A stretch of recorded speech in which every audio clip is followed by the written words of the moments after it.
Welcome to Talkin' Ball with Scott Theisen and Drew DeArmond. Call into the Neighbors Wealth Management Hotline now, 256-576-4977. That's 256-576-4977. Now, here's Scott and Drew. There you go. We're back. We're live. We're brand new. It's Talking Ball, 97.7 ESPN The Zone. Scott Theisen, Drew DeArmond. Welcome into the program on a Thursday morning that sees a lot of stuff get going on a Thursday. By the way, the U.S. Open Golf Tournament will tee off here. Actually, the U.S. Open Golf Tournament has already teed off.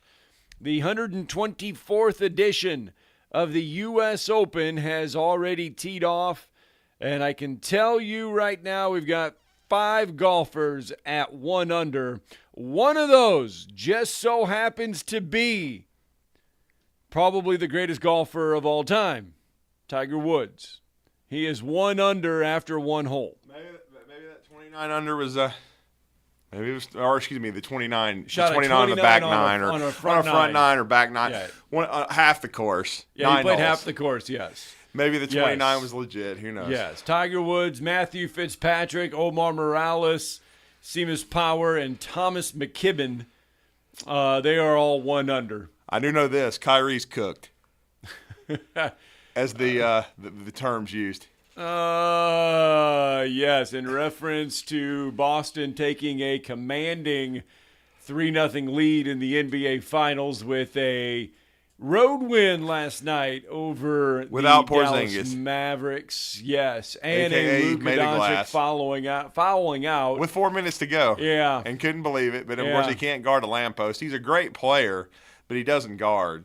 No, a lot of their top players in the NBA don't guard. No, they Remember don't. the movie Major League? Yeah. And Roger Dorn at third base in spring training, and he's like, "Don't give me any of that Olay bull." Yeah. You know what? That's basically what a lot of the NBA defense is. Oh, They're yeah. giving some of this old Olay bullcrap defense where you just kind of like let Yeah. them fly on by. Yeah, as much as some of them cry, that, like I said, man, they don't even really understand at all. I mean, and I'm just saying, look, I'm sure it's a legitimate injuries, but Porzingis, can you imagine him playing against the early 90 Pistons? I'm sorry, brother. Yeah, but he wouldn't have lasted half a quarter. Well, it's, you know what, you look at professional sports.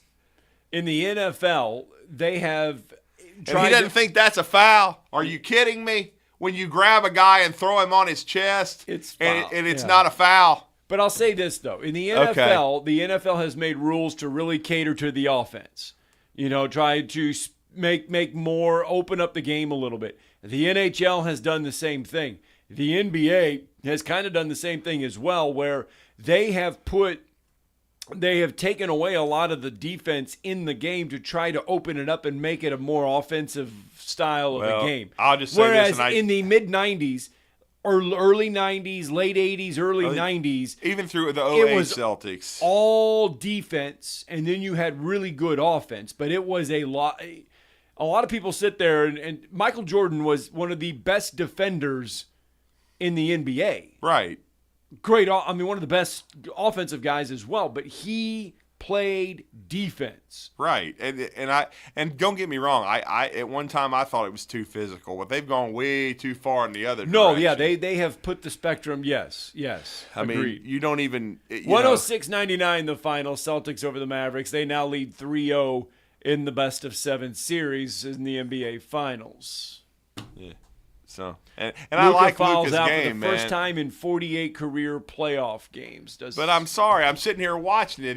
It was a block. I mean, he was moving and he grabbed. And Jaylen Brown's the best player on the floor, by the way. He's going to be the MVP. You don't grab 84 feet away from the rim. Hey, There's no need. disrespect to Rick Carlisle, who I've always liked, but if you got Luka trying to guard Jaylen Brown, you are cooked. Well, Luke Carlisle coaches the Pacers. Or Carlisle coaches I'm sorry, the Jason Pacers. Kidd coaches Jason the Mavericks. Kidd Yeah, coaches Rick Carlisle the coached the Mavs when they won it all. See, Yes. I don't like the NBA anyway, but yeah, I did correct myself. But yeah, that's right. Rick won when Dirk got his ring in 06. Yes, and who did he beat Carlisle. again?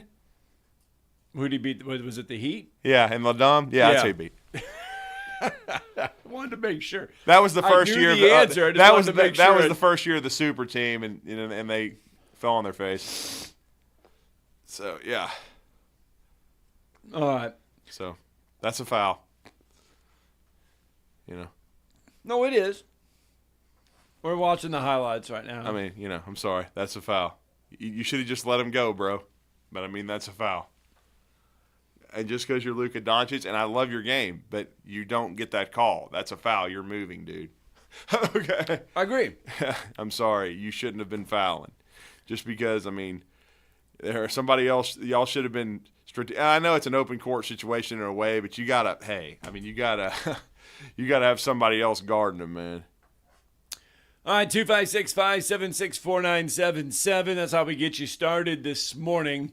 U.S. Open ongoing, NBA Finals pretty much over. I mean, it's going to take a miracle for the Dallas Mavericks to come back in this one. I mean, Well, like I said, it's going to take a miracle. I mean, it's not over until the old lady sings. I mean, but this one is pretty much about over. And you had Kyrie and Luka take 55 shots, so I've been accused of why don't I watch it? Well, I did watch the last part of the fourth quarter, and I did see how many shots that both of them took. They took 55 combined.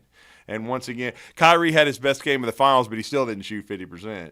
So, and the last shot he took was ridiculously bad. Yeah. So.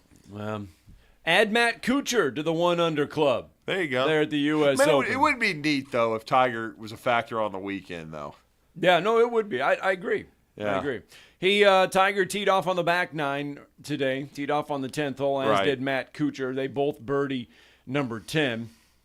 So we've got now 6 guys at 1 under there at the U.S. Open. A lot of guys. I mean, keep in mind this is Eastern time, so a lot of the guys are already on the course. Matteo Manacero is not having a good day. When you play 4 holes and you are 5 over, you're in trouble. You're in trouble.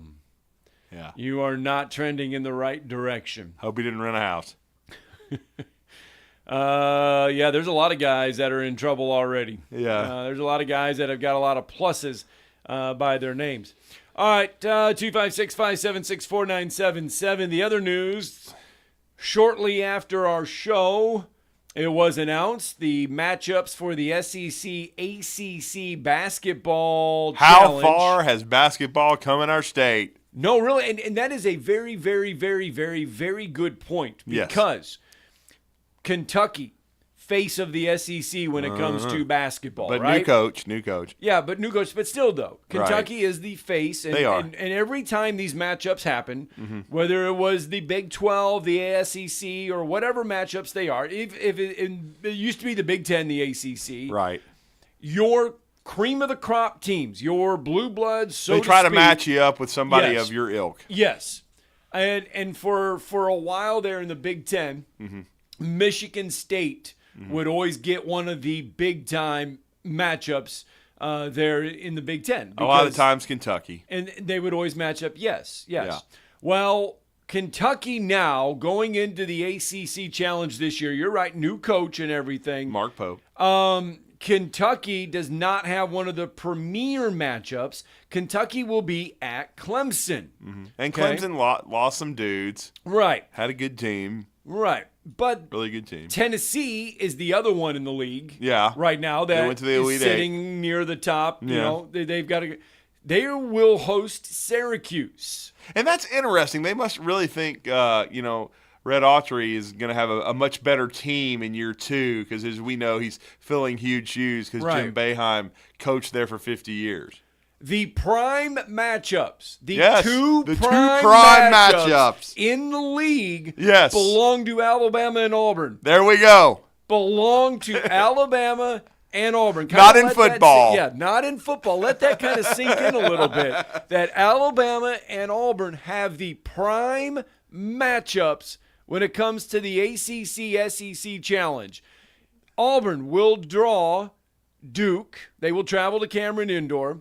And Alabama will travel to Chapel Hill and face North Carolina. This will be the third chapter, the third straight year they would have faced the Tar Heels, because we all know it's been the first one 2 years ago was a neutral floor 4-overtimer in Oregon, in Portland, and then last year was NCAA tournament in the Sweet 16. Alabama wins by 2, and now they will be in Chapel Hill. And if it goes well and Alabama's can reload the next year, maybe they get a rematch in Tuscaloosa. Which would be the first time North Carolina's come there since the days of Pete Chilcutt. But I will say I wished Alabama and Auburn were getting home games, but they're both getting the big-time matchups with Duke and Carolina. I was told earlier in the day maybe Alabama's headed to Cameron Indoor, and you thought that maybe they were going to play Duke. But then all of a sudden, it leaked out that it was going to be Carolina, and it's going to be at the Dean Dome, and so both of them great have opportunity. All-American point guards back. Right. R.J. Davis is back for North Carolina. Yeah, Mark Sears is back for Alabama. I mean, we all know what Alabama's returning. Yeah, and what they recruited, and Carolina's going to have another really good team as well. By the way, okay. I'm watching some of these highlights. Right. By the way, because of Dan Hurley coming back to UConn, UConn slid in as the betting favorite in Vegas to win the national championship in basketball, simply because Dan Hurley, when Dan Hurley was flirting with going to the Lakers, Alabama slid in at one point in time for about 2 hours. Yes, they slid in as the betting favorites to win the national championship in basketball. Their odds are still around 1,200 to win the college basketball championship. That is a better odd than the football team. At one time they were tied. The basketball team right now for Alabama has better betting odds in Vegas to win the national championship than Kalen DeBoer and the football squad. So it just tells you. I mean, we all know we've been going over these over-under things, and the reason that Alabama for the first time in umpteen years is not favored to win 10-plus games is because Nick Saban's not the coach. Right. I mean, they're factoring in a new coach and some transition and all that stuff. So, and I think that's part of it. So we'll see. But yeah, it was surreal. I did see some of those odds when it was hot and heavy over the weekend. People thought Dan Hurley might go to the Lakers. We're thinking he would, and of course he left the Lake show at the altar, which was delicious. But they for a while there, for a few hours, day, whatever, Alabama was the betting favorite. And, so kind of then fun. he came back to UConn. For those that grew up and those that have grown up in this state following Alabama basketball, to see Alabama ascend, I know it's just a betting favorite, but to be in that conversation is pretty impressive. Some of the other matchups on the first night of the SEC ACC Challenge are going to get Florida State will travel to LSU. Georgia Tech will be at Oklahoma. Ole Miss will be at Louisville. I'm going to have to reprogram myself for this Georgia Tech at Oklahoma. I just keep thinking of the Big 12. Big 12, I almost had myself saying, Scott, what the hell with Oklahoma? But you got to remember they're in the league in another month or so. South Carolina will travel to Boston College. California will be at Missouri. California will be at Missouri. That is an ACC SEC matchup. Cal at Missouri. Wow, that's so crazy. I mean, that is a former Big 8 / Big 12 / Pac 8 / Pac 12 school. Yeah. Because Cal was an original. Cal was part of the Pac 8. Well, I mean, hell, so was Missouri was in the Big 8 at one time. That's what I'm saying. That's what I'm saying. It was what Big 8. Weird... This is a Big 8 Pac 8 matchup. Yeah. Then you're going to get Arkansas at Miami. See, that's interesting. Intriguing. Yeah, it's intriguing. But what's interesting is with Calipari's pedigree and the roster he's put together in the transfer portal, you would have thought maybe they would have thrown him a bone and give him North Carolina or Duke, but they're gonna make him play Miami and Jimmy Larinaga. Who Miami? Those are coming. I mean, this year was not a great year, but they're a year removed from a Final Four. From a Final Four. I mean, I've always said Jim Larinaga is one of the more underrated coaches of his generation. And I'll say this other matchup here on day one is very intriguing. Wake Forest will be at Texas A&M. Yeah, Wake, Steve Forbes, he plays a Bruce Pearl fast style, shoots a lot of threes. He's got some guys that decided to come back to school that are going to be really good players, and And again, we'll see. But it should be that should be a very intriguing matchup with Wake Forest hosting. They're hosting that game, correct? Yep. No, Texas A&M is hosting. Oh, you said at Texas A&M. Yeah, my Texas bad. A&M will host it. And then on day 2, Right. You get Auburn at Duke. Yeah. Texas at NC State. That's another interesting one because how good will NC State be? They kind of mastered the portal last year and then came together at the right time, went to the Final Four. But Texas at NC State, interesting. Then you get Alabama at North Carolina. Right. Pittsburgh at Mississippi State. Mm-hmm. Virginia at Florida. That's another interesting one. Battle of Styles. And then you round out with Vanderbilt at Virginia Tech. Yeah, gotcha. So there you go. I'm going to have to learn the Vandy roster because I don't know. I mean, they got a new coach, and they've brought in some pieces, and we know Stack's off back to the NBA, G League, wherever he's going. So, but again, they hired James Madison's coach, and but we'll see. I mean, they've got some intriguing pieces, and it should be a good 2 days of basketball. I mean, and it's big for our state just simply because they think enough of Alabama and Auburn to match them up with Duke and Carolina, who I know the ACC has been a little down, but still, when push comes to shove, that's your 2 premier programs. Duke's bringing in Cooper Flagg and another star-studded recruiting class. Yeah, they got some guys coming back. They added some portal guys. And then we all know Carolina. I mean, they're a blue blood. They're one of the top 5 blue bloods ever. And they've also added some pieces in the portal. And they've got guys returning, like you mentioned already, R.J. Davis. He's back again. So it should be a heck of a matchup. And Carolina will be super motivated after getting that ass whooped last year. All right, let's get a break in. Shall we? That'll be a fun trip, though. Chapel Hill. It would be, yeah. I mean, too bad, though. Too bad they didn't stack it to where Auburn and Duke played on Tuesday. Right. Bama and North Carolina played on Wednesday. Yeah. Because you could do both then. You could go to... Oh, yeah, because they're right next to each other. Yeah, you could go to Cameron on one day and then Chapel Hill on the next day and do both. You really could. That would have been a pretty unique experience. All right. Let's get a break in, shall we? Talking Ball, 97.7. Well, I will say this. I forgot. I just thought about this, though. What? We'll talk about it when we come back. All right. You're listening to Talk 97.7 ESPN The Zone is the Tennessee Valley's #1 destination for the finest in sports talk all day long. Tune in to Talkin' Ball with Scott Tyson and Drew DeArmond each morning at 7. Then, the Morning Blitz with Captain Cool and the Bandy Man. At noon, it's the Tom Abraham Show, followed by Paul Feinbaum and The Drive with Wes Neighbors and Steve Moulton. The Zone is also your home for University of Alabama and UAH sports, plus the Atlanta Braves and the High School Sports Streaming Network. And sister station Talk Radio WZZN has Trash Pandas action with Josh Carey all season long. 97.7 ESPN The Zone and Talk Radio WZZN. Listen on the air or download the apps and take them with you everywhere.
seriously nice. With Verizon, now everyone can get our best phone deals. Even if I'm new? Even if you're new. What if I've been with Verizon forever? Oh, yeah. You see, new and existing customers get the amazing iPhone 15 with tons of storage on us. With any iPhone trade-in, any model, any condition. Guaranteed with unlimited ultimate. Here's one. What if? That's a yes. There's a deal out there for everyone. Only at Verizon. $829.99, 128 gigabyte only device payment or full retail purchase with new or upgrade smartphone line on unlimited ultimate plan. Minimum $90 a month with auto pay plus taxes and fees for 36 months required. Less $830 trade-in/promo credit applied over 36 months. Promo credit ends if eligibility requirements are no longer met. 0% APR. Trade-in terms apply. Tom Luganbill here for my friends at Woody Anderson Ford. Bobby White and his team take great pride in their service department, and you can see it the moment you walk into those beautiful new service lanes. And just like a championship team, they all work together to make sure your experience is second to none, whether you drive a Ford or not. Also, check out the gold-certified pre-owned inventory at Woody Anderson Ford for great deals every day. Stop by and see them at Jordan and Sparkman or at Woody Anderson of Madison on Hughes Road, or visit WoodyAndersonFord.com.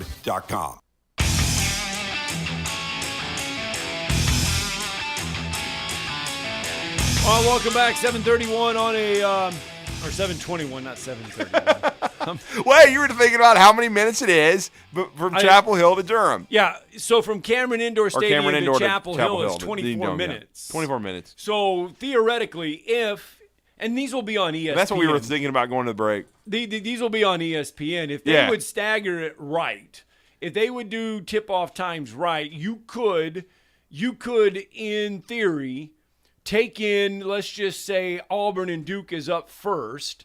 You could take in the Auburn-Duke game, get in your car, Tokyo drift it to Chapel Hill. If you have a parking pass. You could get in there and watch both games on the same day and have a pretty cool, unique experience. If you had a 5:30 Central and then an 8:30 Central kind of thing. Right. It would be Eastern too. You could make it could be a late night for Alabama and North Carolina, but oh well. It would be fun, though, to go see both Auburn play Duke and then turn around and go to Chapel Hill and watch Alabama take on North Carolina. Yeah, it would have been easier if one was on Tuesday and one was on Wednesday, or even if you wanted to see the triangle, if they had put NC State, the NC State game on against Texas on Tuesday, but they're all playing on. They're all playing on Wednesday. the same day, yeah. So yeah, and they're all getting to host because again they're throwing the bone to the ACC, and guess what though? NC State got farther than either of the other two, but they base it on two things: what you did the year before, but also what your roster is looking like going into next year. Yes, they want the best matchups to headline this thing. All right, Richard is with us on the phone lines. Good morning, Richard. Hey, Richard, you going to try to make the trek, man? Yeah, I'll probably make it. Actually, you were talking about making both games. I've done it before. You have? Wow. So how much time was there between games? Yeah. 2 or 3 hours. Oh, okay. It was a Saturday. Oh, a Saturday. Well, that makes sense because if one's played in the afternoon and the other one's at night, that would make sense. Yeah, North Carolina played Clemson at like 1 o'clock, and then Duke was like a 6 or 7 tip. Yeah, that would be neat. So you'd have time to even go eat somewhere and then still get over there. Yeah, we didn't because the North Carolina doesn't have any parking, and it seats 20,000. Really? And so you have to park. You have to park away from campus. Oh, okay. You know, they shuttle you in on a bus. Everything. I'm sure the high rollers have a parking deck. Oh, I'm sure. Yeah. Yeah, but the average fan, doesn't. You can't park right on campus. You have to park off at maybe at a shopping center or something. Mm-hmm. Right. Or their commuter lot for the students out. So it's not, so on a Tuesday it'd be almost, if the Duke game were first, you could make it, but not the other way around. Right. And who did Duke play? They played Wake Forest. Wake Forest. Interesting.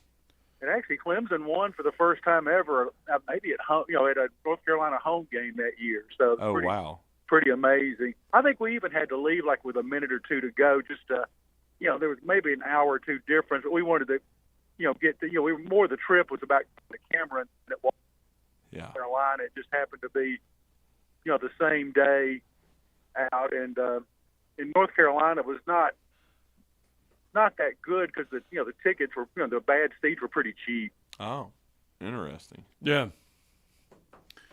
Well, it was maybe I don't know if it was Hubert wasn't his first year. Maybe it was one of the maybe the kind of the end of the Roy Williams era. Oh, okay. So this is pretty recent that you did this. Yeah. This I think may have been the COVID year, matter of fact. Oh, okay. I think because it was the year after Zion. Oh, okay. Gotcha. Out. So, yeah, but I mean, Cameron is a unique player. Yeah. All standing bleachers, and to go to the bathroom, you basically only can go during timeouts. Ah. If in the lower level. Yes. Because you have to go on the floor to get out. Oh. That's pretty cool. That's how tight it is. The upper, I don't know, maybe it's a few feet down, but the upper is just, old wooden, chairs with arms and backs and, kind of like Foster at Alabama. Gotcha. Kind of a same, kind of a split level type thing. But the lower is all standing bleachers, and I mean, you are on the court. Mm. When they're doing that little thing with their fingers, I mean, literally, you can, they can touch the player if they want to. Oh wow, yeah, they really can. I've seen videos. I've seen all right, still Richard, photos. thanks for the phone call, bud. That was a neat afternoon, though. A neat stuff. day. Yeah. Appreciate you detailing that, Richard. All right, let's go to – oh, okay. All right. We were going to go to one more, but he dropped.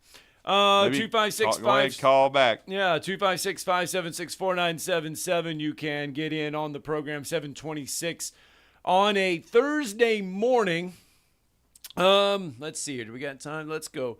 All right, let's do this here. I wanted to I stumbled upon this, and it is from our good friend Josh Pate. Are we talking about the fan base mood Alabama thing that he did? Well, he did that, but he says taking the temperature of Alabama fans. Taking the temperature. Yeah, that's what. Yes, taking the temperature of Alabama fans, and he starts talking about, and he gets into the fact that there was a couple situations that go on in any kind of sport, or especially college football. You get a head coach that takes over a job because the coach gets fired. And because he didn't live up to expectations. The new coach comes in, and in year one, the new coach looks like a genius because he inherits a great program. He kind of says, you know what, that's not the situation at Alabama. Just kind of listen to what he said about the situation that Kalen DeBoer is walking into at Alabama. I thought one of the most laughable talking points out there was, dude, no one's going to want to step in after Nick Saban. As long as Saban didn't fade, as long as Nick Saban didn't stick around 7 years past his prime, as long as he didn't let the program slip into roster rot, then there were a lot of folks out there who were going to want to take that job, especially alpha competitors. If you look and the infrastructure is still top-notch, the roster is still top-notch, the network of operation and what it takes to win in this sport is still top-notch, the support staff is great, brand visibility second to none. What's the downside? Well, sir, someone said on a talk radio show that you may be scared of taking over for a legend. That's not how they think. They want to know the situationals. They want to know that they have all those boxes checked. Kalen DeBoer does. Who's ever inherited a more ready-made-to-win situation? In major college football, Ryan Day comes to mind. Kirby didn't even inherit this good a situation, and he went to Georgia after Mark Richt, and the situation wasn't even this good. Saban never faded. Those are three of the most important words I want you to remember, because that's at the forefront of the attitude there. Saban stepped away still in his prime. Nick Saban literally was an overtime away from playing for a national championship and then retired. So the program didn't fade. All due respect, you weren't looking at a Bobby Bowden situation. You're looking at Saban, who could still do it 5 more years if he wanted to, at a very high level, but he stepped away, which means he got the plane going 500 miles an hour and then parachuted out, but he handed you the stick before he did. Now, if you crash it, you crash it. But if you crash it, it'll be because you weren't good enough. It won't be because it was in a nosedive when you already took over. The attitude should be nothing less in Alabama than we're going to stay on top until someone comes and takes it from us. So they play Georgia in week 4. They go to Wisconsin the week before. They play Georgia in week 4. I don't know what the context will be down the road, let's say 2028, but people will still be talking about that Georgia game in week 4 this year in 2028. Now, it may be that Georgia has long since disposed of Alabama, and they are the unequivocal king of college football at that point, and they say, remember that day in September of 2024? That's when we really drove a dagger through the heart of Alabama. Josh Pate. Yeah, and I listened to that, and the thing I took away from it, and that's why Josh is one of the best, if not the best, in the business at articulating it, but Saban never faded. This is not Bobby Bowden, and this is not Joe Paterno. I mean, this program played for a national championship nearly. They were a play away from getting to the national championship game. They beat Georgia. They beat Georgia. They beat Georgia to win the SEC championship. Right. And the Dogs are 1-5 against the Boogeyman.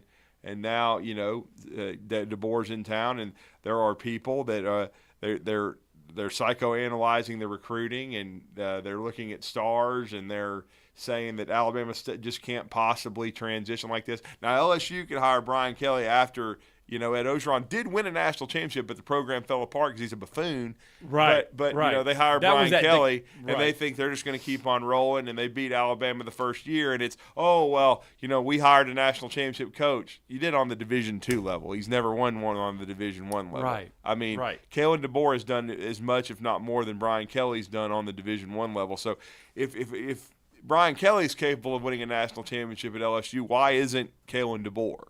That's what I'm saying. Kalen DeBoer just played for a national championship. And I'll be honest with you, he took over a program probably in as bad a shape as LSU when he got to Washington, if not worse. Because LSU still had players. They just hadn't been coached very well by the buffoon. So, again, I there's a lot of parallels in the situation, and Kalen DeBoer's younger. I mean, I'll take Kalen DeBoer 10 out of 10 times over Brian Kelly. Sorry, I will. Brian Kelly, you look at his numbers. Since I take away the Grand Valley State numbers. Because he won championships there. On that the was Division II level. He won. He went 19-16 at Central Michigan. He went 34-6 at Cincinnati. Yeah. And then he went 92-40 at Notre Dame. And then he's gone 20-7 at LSU, 12-4 in SEC play in 2 seasons, 6-2 each year. Misunderstand, he's a really good coach. Right. I'm not saying he's not, but I just, Kalen DeBoer, I think, is going to be elite. And that's just me. 1, 2, 3, 4, 4. Brian Kelly has won 4 conference titles. He did win 1 conference title at Notre Dame. Because in 2020, they played in the ACC as a conference member that 1 year. And then he played against Saban in the playoffs, and we all know what happened. They lost in the Rose in 2020. It was played in Dallas because that's right. It was Dr. played in Dumbass. Dallas. Yeah, I forgot about that. Yeah.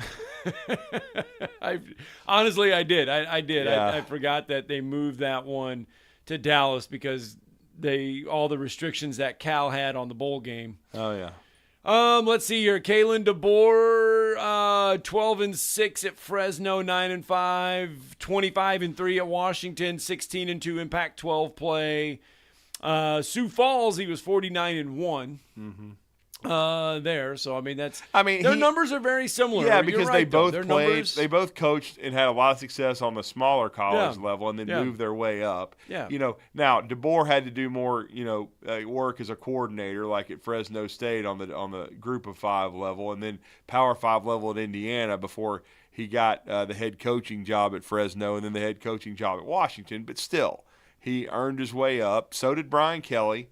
I mean, Brian Kelly left Notre Dame to go to LSU because he felt like he couldn't get Notre Dame any further. Right.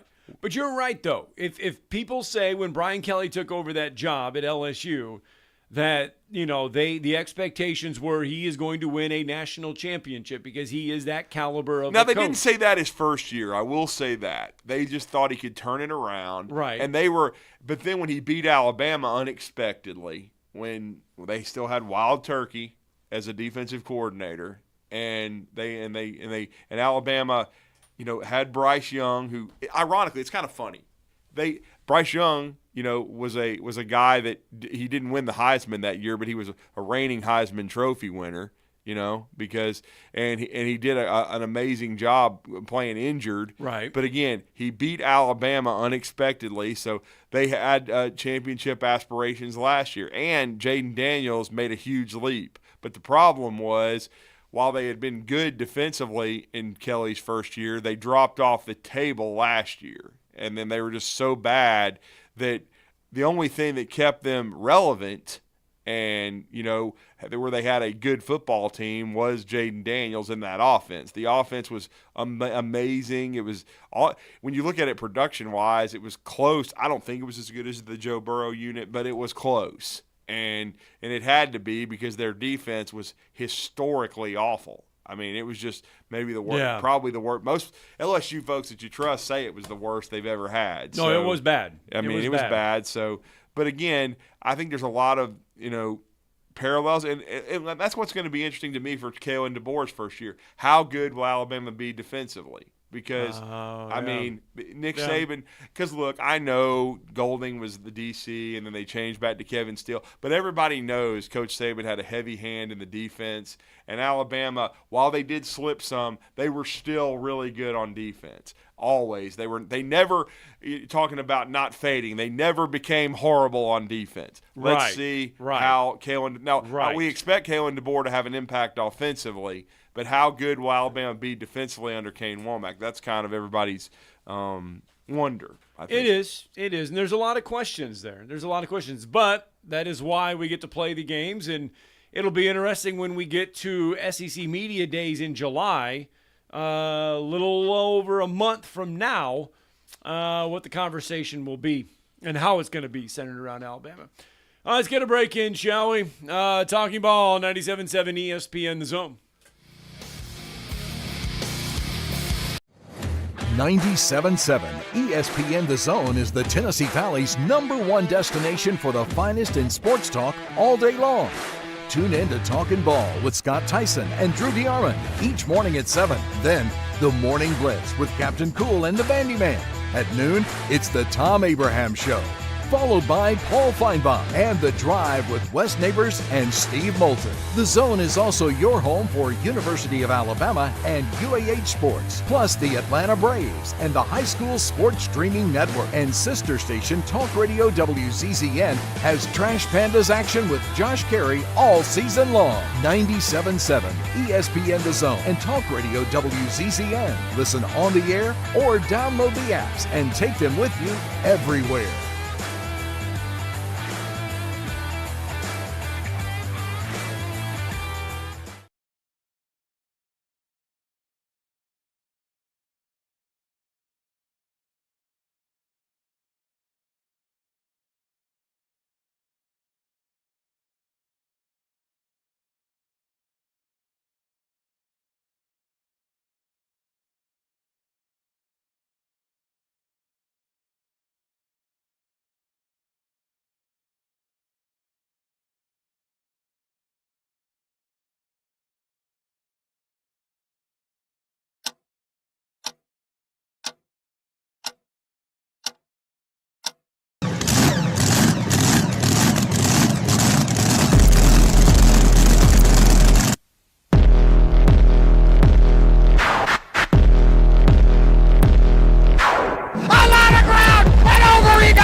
Now, that's McCurryRentals.com. When you're selling or purchasing real estate, you want to deal with thoroughly experienced professionals. Empire Title Alabama provides quality title, closing, and settlement services here in North Alabama and statewide. With over 4 decades of combined experience, Empire Title Alabama can handle many types of real estate transactions, including residential, commercial, and refinance. Contact Empire Title Alabama LLC today at 256-533-2002 or online at EmpireTitleAL.com. The kitchen is the heart of any home. It's where the family gathers. It's where kids discover old recipes and make them their own. Just starting out or just now getting started on the dream kitchen you've always wanted? I'm Chris Haygood, and from all of us here at Bob Wallace Appliance to the home builders and the homeowners of the Huntsville area, a heartfelt thank you for buying local. We're in Huntsville, Florence, and Coleman, and online at bobwallaceappliance.com.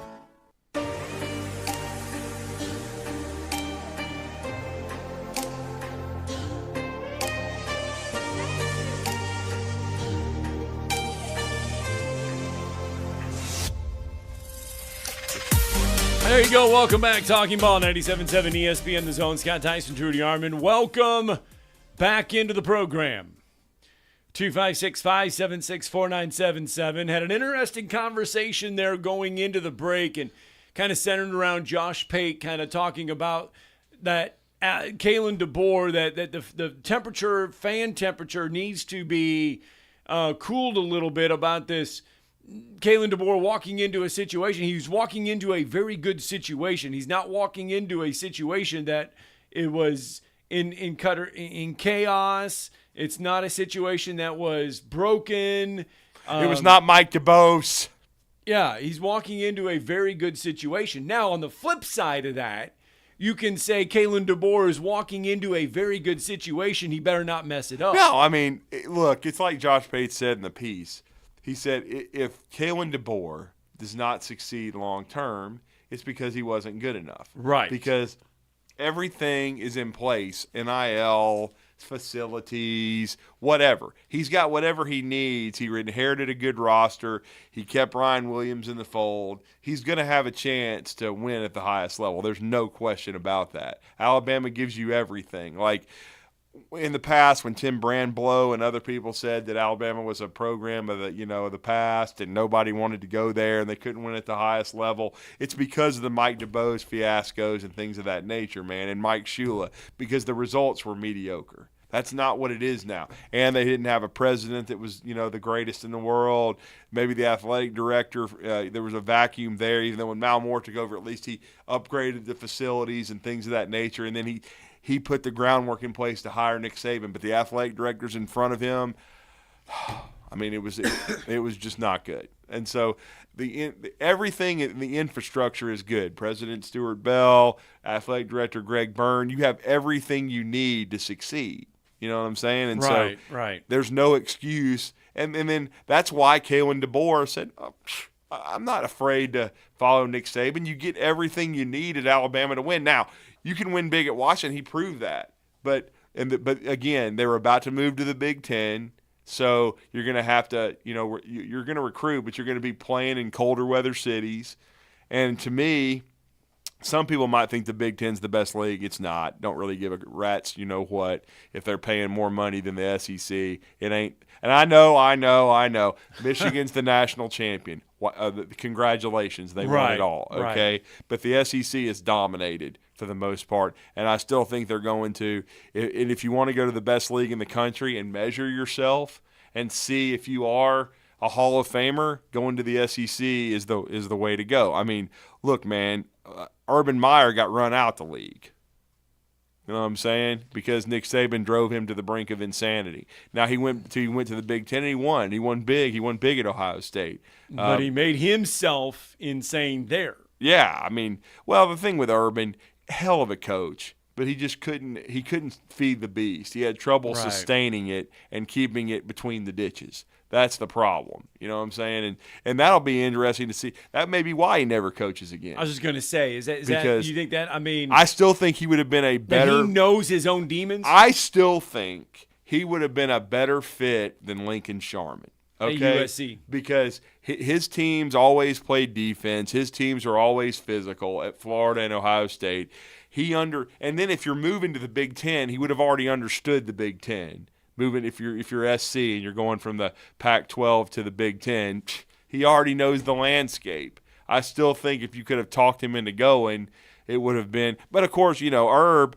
I know Texas went after him hot and heavy. They did. I mean, he'd be in the SEC. So, but again, I just think overall, when you think about it, and you're looking at the transition for Kalen DeBoer. He's just trying to measure himself, and he wasn't satisfied. And it's all about timing. I mean, the Alabama job ain't going to come open that much. I mean, it was the first time it came open in 17 years because Coach Saban had a really long run.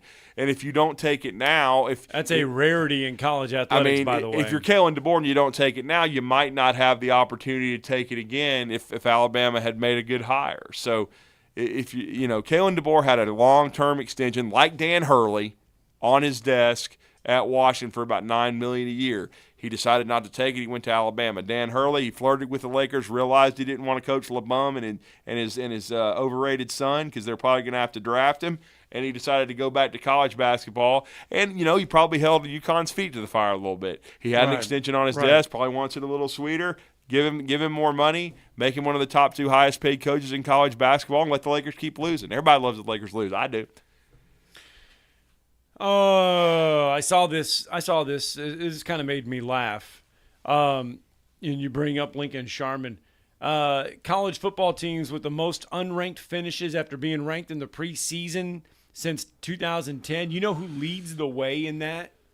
I don't know. USC. Wow. 7 times since 2010, they have been ranked in the preseason polls and have failed to finish inside the top 25. I mean, there's been a lot of mediocrity since Pete Carroll left. Yeah. And then, that's surprising, though, that USC is number 1 on that list. I'm going to be really interested to see what Pete Carroll does because he didn't want to retire from the Seahawks. Right. So I don't really think he wants to be done coaching. Now, do I expect him to coach college football? No, but I think he would probably like to coach in the NFL again. You think he would? But we'll see. Do you think if a Power 5 team struggles on the West Coast, would you take a flyer on Pete Carroll? They are. I was going to say there ain't nobody left, but there are. But they're just in these weird cows in the ACC, for God's sake. I mean, you got Stanford's in the ACC.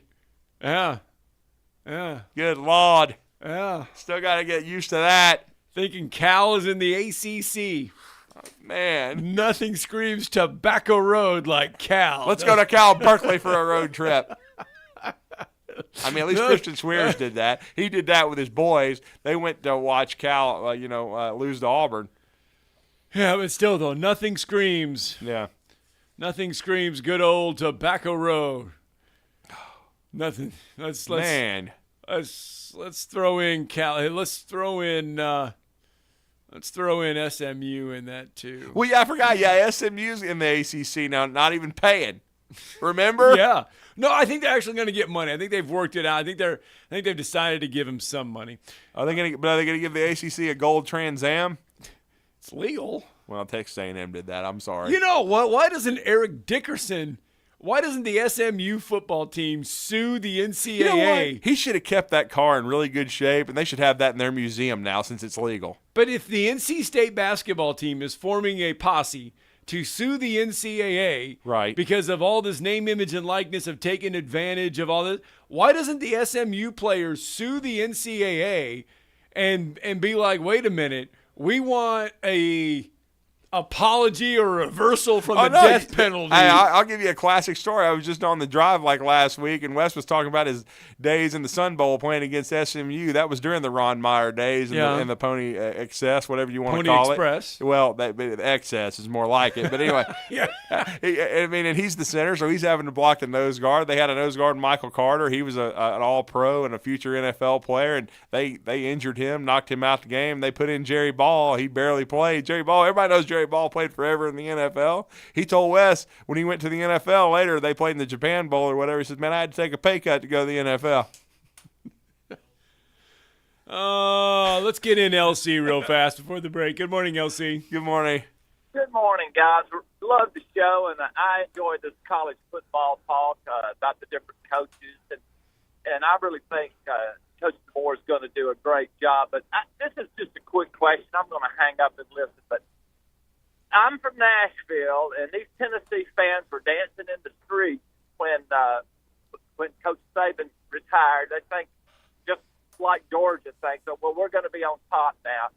I know it's early, but just a little bit, guys. How good do you think they're going to be this year, just from what you know about them? I just don't see them being in the top 3 or 4, but I hope not. But anyway, I'll hang up, guys. Love the show. I am not as convinced they're going to be in the top 4 in the SEC because I don't think they're going to be as good as Alabama. Who's that, Tennessee? Yeah, I don't think they're going to be as good as Georgia, of course. I mean, I think there's just too many unknowns. You don't know how Nico is going to play at quarterback. A lot of people are going to say, well, Nico, look, he torched it against Iowa in the bowl game. He looked good.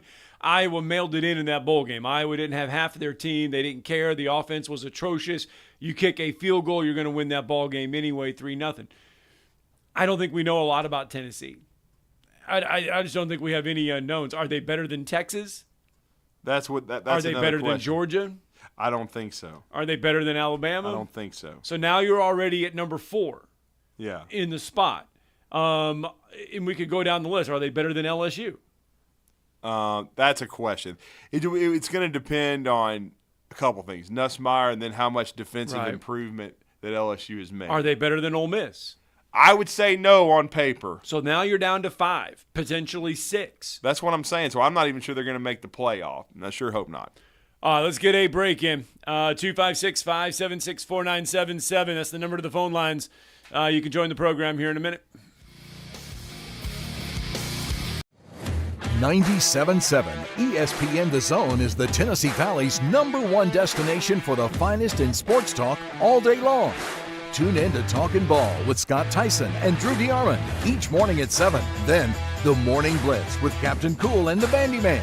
At noon, it's the Tom Abraham Show, followed by Paul Feinbaum and The Drive with Wes Neighbors and Steve Moulton. The Zone is also your home for University of Alabama and UAH sports, plus the Atlanta Braves and the High School Sports Streaming Network. And sister station Talk Radio WZZN has Trash Pandas action with Josh Carey all season long. 97.7 ESPN The Zone and Talk Radio WZZN. Listen on the air or download the apps and take them with you everywhere.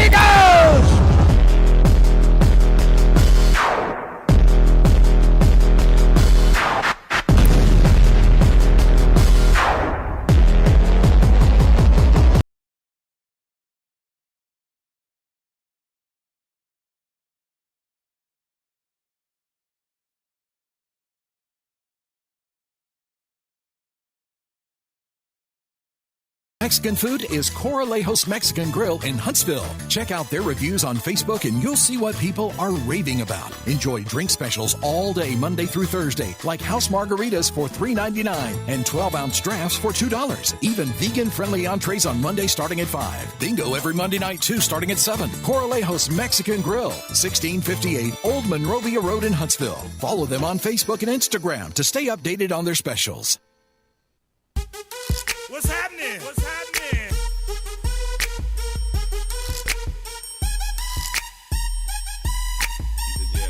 Welcome back, Talking Ball, 97.7 ESPN The Zone. You got it? We got it. You got it. All right. Yeah. Good. Hey, so anyway, right before the break, LC called in and he said, "Okay, great. How good is Tennessee going to be?" And we started running it down. I'm not picking them in the top 5 or 6 right now. So we were asking, are they better than Georgia? No. Are they better than Texas? No. Alabama? No. Ole Miss? Probably not. What about Oklahoma? What about newcomer Oklahoma? I would say they're in the same boat as Tennessee. I don't really know how good Oklahoma is going to be. Right. Okay, that's my question. I don't know, and I think so you say how good is Oklahoma? Because LSU could be pretty dang good. How will Oklahoma fit into the SEC? And I know LSU lost a ton of dudes on offense, right. But I still think LSU could be pretty good. They're kind of a mystery, but they're going to have talent. I definitely think they can play with Tennessee.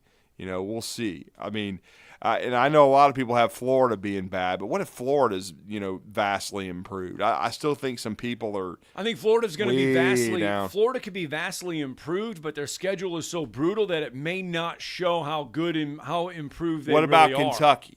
You know what I'm saying? That's another kind of mystery team. How good's Kentucky going to be? I'm not saying that Tennessee's going to have a losing record or be bad. I'm just talking about being a top 4 team in the SEC, which is probably that's what it's going to take to get in the playoff, and I'm not convinced they're going to be. I'm going to say this, and Jeff from the Borough may not like it. No, I didn't say it. No, but I think Kentucky is going to take a step back because Kentucky doesn't have the fortune of playing in the SEC East. Whereas every year you're going to face South Carolina, who you have a potential to beat. You're not going to see Vanderbilt anymore on a regular basis, which that you can get a win against. I mean, there's certain programs that you're not going to see because the East was so top-heavy with just Georgia being on the top and Florida. You had a great chance of beating Missouri. Every year. Missouri's got a lot back, especially offensively. I know they lost their leading rusher, but they could be pretty good. I mean, that's another team that could give Tennessee some problems. So, but do I think Missouri's going to the playoff? No, but some believe they could win double-digit games and have a chance to.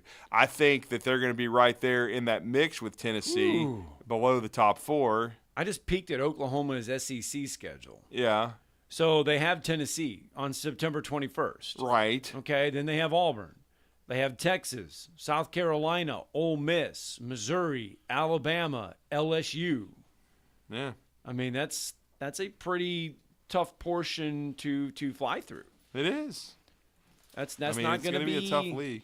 That's not going to be easy. Yeah. And Brent Venables already, going into last year, Brent Venables was trying to turn it around. Now he did. And they even upset Texas early in the year, but they just didn't finish as strong. But they were better. I mean, I don't know how good they are going to be in the SEC though. If they were in the Big 12, I think they would be in the top few. But I don't know that they will be in the SEC. So, let's see here, Missouri. They got Brady Cook back, but they got Vanderbilt. They've got Texas A&M. They got Luther Burden back. They've got Auburn, Alabama, they got good Oklahoma, receiver core. South Carolina, Arkansas.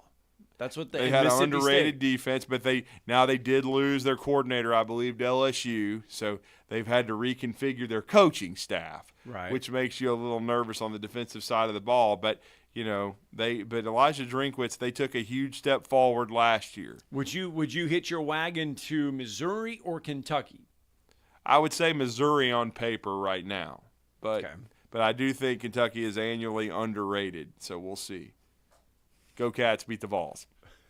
Or do they even play them? I guess they do. That's one of their permanent games, right? Yeah, we have to continue to study that because the scheduling model has been set on its ear. We do know Tennessee still has to play Alabama, so the boogeyman is still coming to town. I mean, Oh, have fun. Where are you going today? We're going to Auburn and then to Jacksonville State for the next 3 days. You get to go to Auburn. Yeah. You get to go to Auburn. That's right. Enjoy your time. I will. Get some lemonade. I'll see Bruce and tell him good luck against Cooper Flagg. Get some lemonade. I don't know. We probably won't be over it. We're going to be going between the Rec Center and Neville Arena. I don't know if they'll have any of the Toomer's Corner lemonade over there. You can walk over to Toomer's Corner. Just walk over there there and get some. Maybe. I don't know if that's on the itinerary. Steal a golf cart. I'm not stealing a golf cart.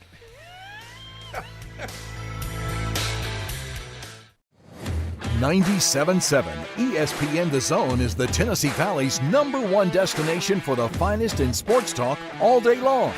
Tune in to Talkin' Ball with Scott Tyson and Drew DeArmond each morning at 7. Then, the Morning Blitz with Captain Cool and the Bandyman. At noon, it's the Tom Abraham Show, followed by Paul Feinbaum and The Drive with Wes Neighbors and Steve Moulton. The Zone is also your home for University of Alabama and UAH sports, plus the Atlanta Braves and the High School Sports Streaming Network. And sister station Talk Radio WZZN has Trash Pandas action with Josh Carey all season long. 97.7 ESPN The Zone and Talk Radio WZZN. Listen on the air or download the apps and take them with you everywhere.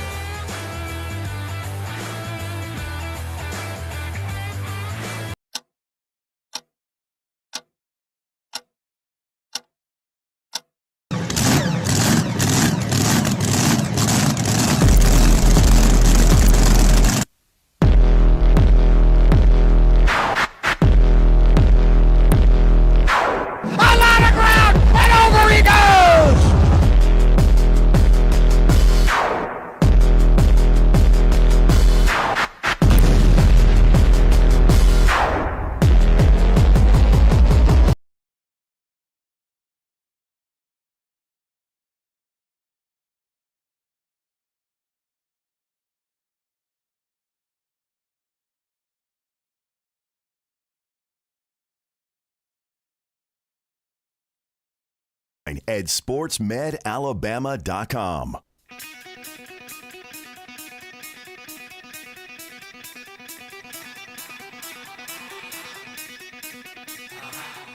Welcome to Talkin' Ball with Scott Tyson and Drew DeArmond. Call into the Neighbors Wealth Management Hotline now, 256-576-4977. That's 256-576-4977. Now, here's Scott and Drew. There you go. Welcome back. Hour two, of course, our very good friends over at SportsMed Orthopedic Surgery and Spine Center. They're helping us with hour number two. As always, 256-881-5151. You can experience the SportsMed difference. Give them a call today. They are the official training providers for the Rocket City Trash Pandas and the UAH Chargers. So if it's good enough for them, it's good enough for you. We kick off hour number two. Steve Moulton now in the chair, the illustrious Steve Moulton in the chair for the one and only Drew DeArmond. We got him all cranked up, fired up. He's not getting lemonade. And no, he's not. There's no way. First of all, you'd have to walk. Yeah. And that ain't happening. Anyway, we bring in our first guest of the morning, of a senior writer over at Bama 24/7, part of the 24/7 Sports and CBS Sports networks. Our good friend Alex Scarborough, kind enough to join us this morning on the Neighbors Wealth Management Hotline. And Alex has a new article out, and if you've not had a chance to look at it, it is entitled, "Don't Take the Quietness and Calmness for Granted.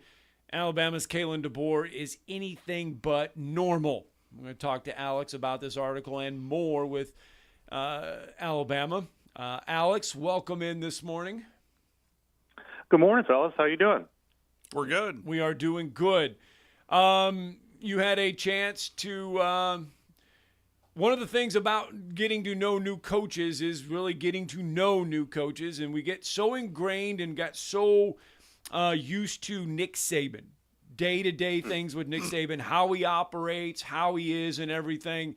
And now when Kalen DeBoer comes in, it's kind of, we're starting over again. This is almost like going to elementary school. It is, and it's startling in contrast, too, right? Because Nick was such a singular, not just coach, but like a personality, too. Like, he could be very charming, but we all know the aggressive, dominant side of him that showed up in games. Sometimes it bubbled up in news conferences where he took something the wrong way and decided he was going to say his piece about it. And Kalen DeBoer is very different, very much more public-facing, more mild-mannered, I think is the word.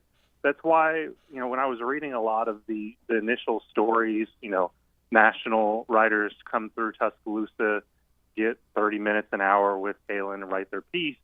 And each one coming away with this like, hey, he's a really a normal guy. And I get it because he is mild-mannered, because he is kind of laid back. But, I kept coming back to the idea that he's not normal. You cannot be normal and be as successful as he's been. You cannot be normal and be the head coach, get to the point where you're the head coach of the University of Alabama, following up the greatest coach of all time. So I started there and really just tried to peel back the layers on, okay, what makes this guy different? What's beyond the facade that we see of a laid-back guy? And it's the guy who's a really talented leader. He's very poised, doesn't get rattled. Like, I talked to Jess Tedford, his former boss at Fresno State, Chris Creighton, his former boss at Eastern Michigan, said they've never, not once, seen him lose it. And that's pretty amazing. And then on top of that, just the leadership skills, the interpersonal skills, the attention to detail, a lot of those things that are similar to what Nick Saban had, like the underpinnings are the same, the presentation is different, and that's kind of what I came away with for my conversations, trying to dig in from that angle with Kalen.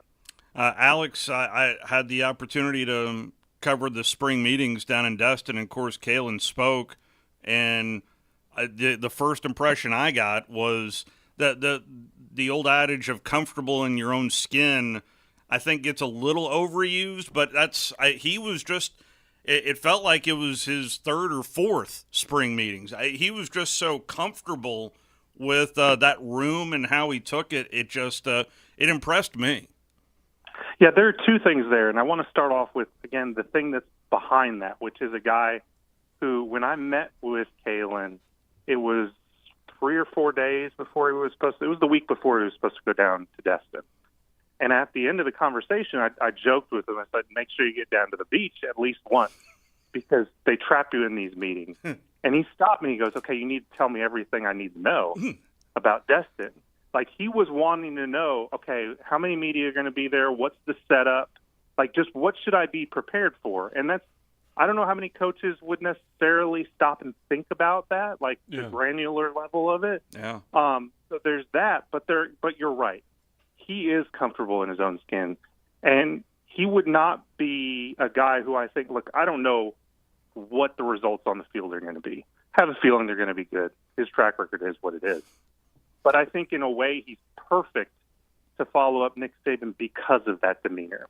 Yeah. And it's not just, and the thing I keep coming back to is this is not the first time he's had a similar situation like this. Bob Young at Sioux Falls was a legend. His mentor followed him up. When he goes to Fresno State, comes back to Fresno State as a head coach, Jeff Tedford's still there. Jeff Tedford, really well thought of, was still kind of around and needed when need be. And then at Washington, Chris Peterson, still a presence there, still somebody that Kalen leaned on. So he's had guys who were running the program who are still around. It's not been a Nick Saban, but it kind of shows you that he's got the confidence to say, not just I know how I like to run things, I'm confident in how I do it, but I'm also confident enough in my own skin that if there's something that Nick Saban can bring to the table, I'm not afraid to listen to it. I'm not threatened by it. That's why I think you still got the fourth quarter off-season conditioning program. You still got pieces of the Nick Saban era still there, because he's not foolish enough to say, my way is the only way. This doesn't work. He can look at it and say, it works. I'm good with it. Let's roll. I loved in the article where you talked to Courtney Morgan, and I still get used to calling these guys GMs in college football because it's still new. But I love the part where Courtney Morgan asked him if this is something that he really wants to do, and that is try to follow Nick Saban. Yeah, again, it goes to the not just the comfort in your own skin, but the underlying confidence of that. Like, Courtney told him he's got some stuff to him. Like, you don't see it, but it's there. And that was the example he told me. He's like, look, I talked with him the night he's offered the job before he accepted it the following day, although we can get into semantics of whether offered and all that stuff. But anyway, Courtney asked him the question that's literally on everybody's mind. Are you sure you want to follow up Nick Saban? I mean, the stakes can't be higher, and the history of guys doing that it's just littered with disappointment. And he said, if you were there and you could have seen the look on his face, the way he carried himself, he just said, no. And Courtney said, like, his interpretation was like, basically like, are you kidding me? Like, this is not a problem. Like, I think Kalen understands the stakes, but he's not threatened by them. And I think, again, that's why Courtney said, like, if you saw the way he walked, you'd sort of get it. Like, he's got a little bit, it's not swagger, but it's just self-assuredness. And if you're going to follow up the greatest coach of all time, you better have that. Yeah, I was just going to say, is that the demeanor that you have to have? I mean, it's like we're trying to find, and we always asked ourselves, well, who is the guy that's going to replace Nick Saban? We asked the question, and it's like, which coach is going to do it? And you run down the list. I don't think anybody ever highlighted Kalen DeBoer as that guy, but he appears right now to be the right guy. Yeah, I think Greg Byrne approached it from a very smart perspective, which is not to say that he wouldn't have entertained a Dan Lanning or for some reason Kirby Smart wanted to leave Georgia. Of course, if Kirby wants to leave, that's probably nothing to happen. But he approached it from the perspective of, we don't need a Nick Saban clone. Like, that would be a mistake to try to do the same thing over again, because you had the best there ever was at that. And the only thing harder than trying to follow up a legend is trying to use the exact same playbook and be him. If Kalen DeBoer came in wearing a straw hat and Nick Saban's 2004 still holding on to Alabama gear. I don't know how he kept having it. Like, if he was wearing the Nick Saban costume while coaching, it would have come off wrong. If he was throwing a headset and yelling at reporters, that's not his personality. You need to understand as an AD what makes these guys successful. And with Kalen DeBoer, it's that calm demeanor. It's that poise. It's that confidence. It's not being Nick Saban. Nick Saban's a different animal. And there wasn't a guy out there who I think you said, oh, man, it's the closest thing to Nick. Trying to do Nick over again, that just seems fraught to me. I think it was smart to just say, let's take that part out of the equation and let's just go on resume and on ability. And in that respect, there's no question that Kalen DeBoer was one of the best head coaches out there. Alex, one question I don't know the answer to, and it's just been from all these different angles, in terms of analysts, and how much is that part of the staff? Is it smaller, bigger, the same as to what Coach Saban had? I think the coaching-oriented, scouting-oriented piece is probably a little bit scaled down. I'd have to look at the numbers, but it's not what it's been in terms of, hey, let's get former head coaches, bring them in here and have them. The rehabilitation program, yes. Yeah, that part has gone away. And there's some probably reasons, financial reasons for that, but it's also, I think, the way that Kalen DeBoer has run programs. That said, I would not be surprised if the total number of staff is not pretty similar to Nick because they're devoting so much to the personnel, recruiting, marketing side of things.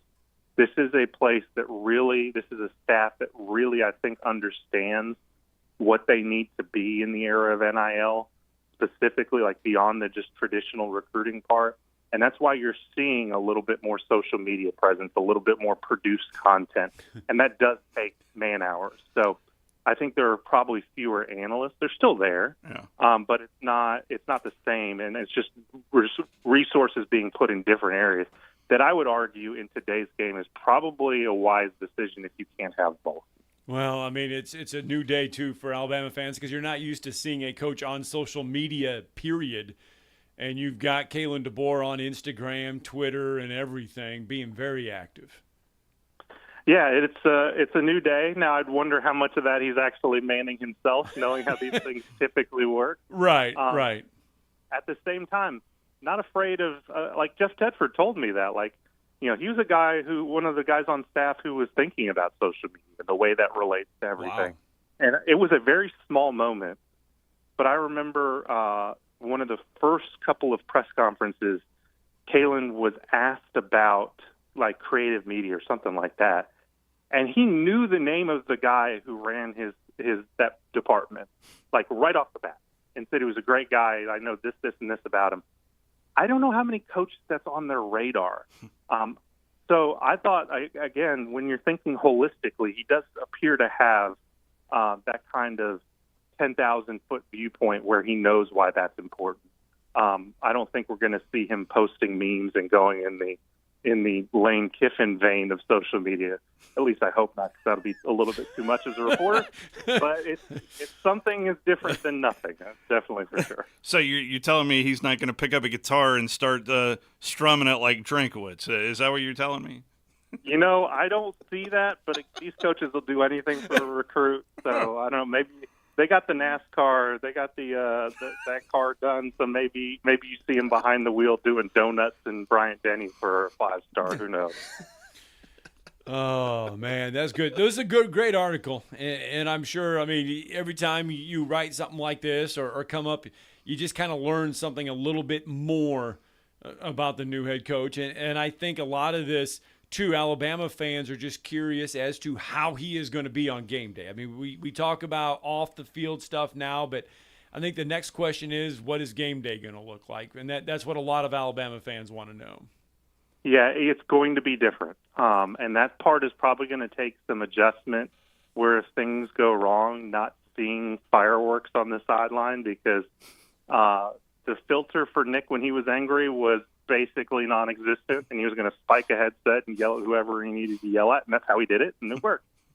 Kalen's not that guy. So if you see him stoic on the sideline after getting stuffed on 3rd or 4th and short, doesn't mean he doesn't care. Doesn't mean he's not angry about something. That's just who he is. I think you're going to see a lot more stoicism, a lot more letting coordinators and assistants kind of do their own thing, empowering them and being confident in their abilities. He'll still get in the weeds, but it's not going to be, what's the clean version? Butt chewing? Maybe that's the better way of putting it. I don't think we're going to see Nick Sheridan getting dressed down in Bryant-Denny Stadium, even if things go pretty terribly. That's just not how he's wired. That's called a kiffin. Yes. Moving forward, that's just called a kiffin. But gosh, yeah, it's really been intriguing, this whole process, and how quick of a turnaround this was, and how drastically different these two individuals are. Although, again, it's just trying to lead the same path, and he certainly does have the pedigree, Alex. Yeah, I mean, what is the record? 104-12, and Right. He's done it. Yeah. The thing I go back to is outside of even Sioux Falls. Remember, when he goes there as a player, they're coming off like a 3-8 season. Yeah. When he goes to Fresno, I think they're 1-11. Yeah. And they win 10 games. Like Eastern Michigan, not in a great place.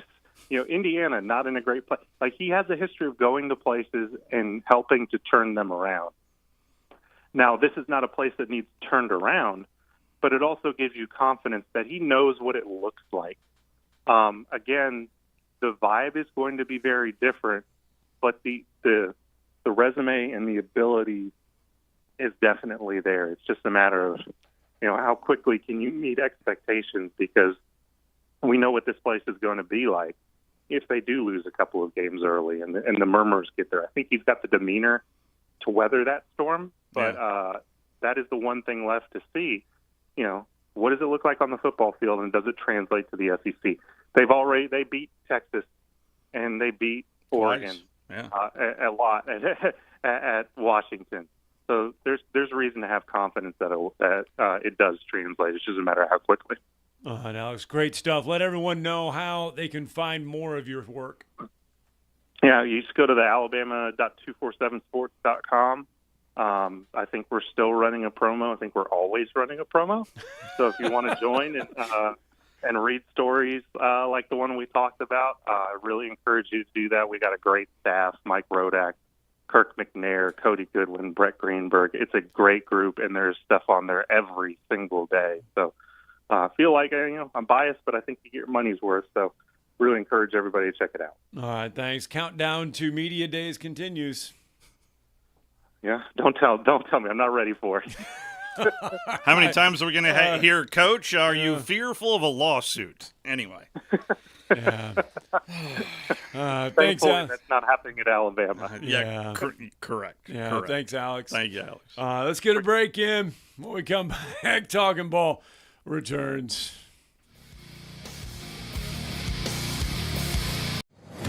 .97.7 ESPN The Zone is the Tennessee Valley's #1 destination for the finest in sports talk all day long.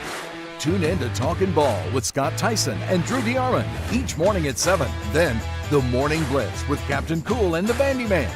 At noon, it's the Tom Abraham Show, followed by Paul Feinbaum and The Drive with Wes Neighbors and Steve Moulton. The Zone is also your home for University of Alabama and UAH Sports, plus the Atlanta Braves and the High School Sports Streaming Network. And sister station Talk Radio WZZN has Trash Pandas action with Josh Carey all season long. 97.7 ESPN The Zone and Talk Radio WZZN. Listen on the air or download the apps and take them with you everywhere.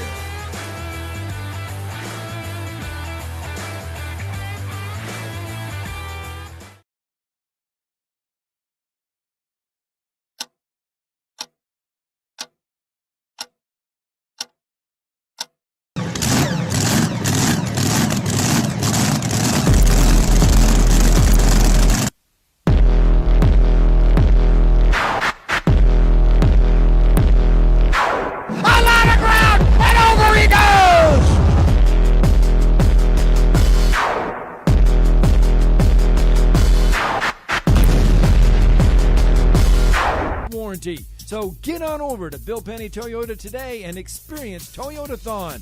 Bill Penny Toyota in Huntsville and online at BillPennyToyota.com. Bill Penny's Toyota 10-year unlimited warranty is valid through the 10th year of ownership. Valid on new vehicles only. See dealer for details. From heirloom diamonds to contemporary jewels, Loring & Company is the place to find something truly special. Whether shopping for a diamond ring for that once-in-a-lifetime occasion or marking a milestone birthday or personal achievement with a Rolex watch, you'll find just the thing in our edit of the world's most sought-after brands, including David Yurman, Roberto Coin, Marco Bicego, and Fopay. Expect a treasure trove of the world's most unique, even breathtaking earrings, rings, necklaces, and bracelets, making choosing just one piece a challenge in itself. Loring & Company Jewelers on Airport Road. Are you tired of power outages disrupting your life? It's time for a Generac standby generator from Current Electrical. Storms may rage outside, but inside your family's powered up. So why choose Current Electrical for your generator needs? 1, we offer a wide range of models to suit every budgeted energy requirement. 2, our project managers handle every step of the process: power, gas, permitting, and inspections. 3, our certified technicians install your generator with precision, ensuring peace of mind. Don't wait for the next blackout. Call 256-880-1880 or visit us online at GenSuperstore.com. Hi, this is Wes Neighbors. I'm here with Sam Fleming with Fleming Roofing and Restoration. Sam, tell the folks about Fleming Roofing and Restoration. Hey Wes, our company Fleming Roofing and Restoration specializes in commercial and residential roofing and repairs. I'm a 5th generation Huntsvillian, and our family's been doing construction business in Huntsville area since 1965. Sam, what kind of roofs does Fleming Roofing and Restoration do? Our guys are skilled enough. We can come out and address any kind of leaks or issues you might have on your commercial, on your metal roofing, on your shingles. We can do anything, and we can offer you a solution to repair it, or we can replace it. Well, you guys also do insurance restoration. Our staff has 10 plus years of experience as insurance adjusters, and we really do know the inside and out of the claims process at Fleming Roofing and Restoration. Check out Fleming Roofing and Restoration online at FlemingHSV.com, or you can call or text them at 256-651-9440. Hey, Wes, we show up. Big thanks to Alex Scarborough for helping us out there. And he was talking about Kalen DeBoer being comfortable in his own skin. At least Alabama fans don't have to endure. I'm used to the fame. Oh, you're doing this. Endure. Is that really where you're going? Endure their head coach sitting in the booth releasing "Must Be the Money 2." Who did this? This is the one, the only Deion Sanders. Of course it is. Releasing. This is the fun. Remember back in the 90s. Too legit to quit? No, he released "Must Be the Money." This is Deion Sanders. This is "Must Be the Money 2." This is the sequel to "Must Be the Money." Oh goodness. He is in the recording studio with Snoop Dogg. I know what chair I'm in currently, and I feel the. And Yella Beezy. How is this going to help him win football games this fall? Evidently, it might. Anyway. No, I just thought that was funny. I mean, you talk about comfortable in their own skin. At least Alabama fans don't have to endure their head coach sitting in the studio recording a rap song. There was at least a handful of Bama fans that wanted Deion Sanders. Well, there were a handful of Auburn fans that wanted Deion Sanders because it was believed to be that Deion, was on their short list before they hired Hugh Freeze. And everybody thought at Auburn, at least they got it wrong, because Deion gets all this attention when his first year at Colorado and he starts making things happen.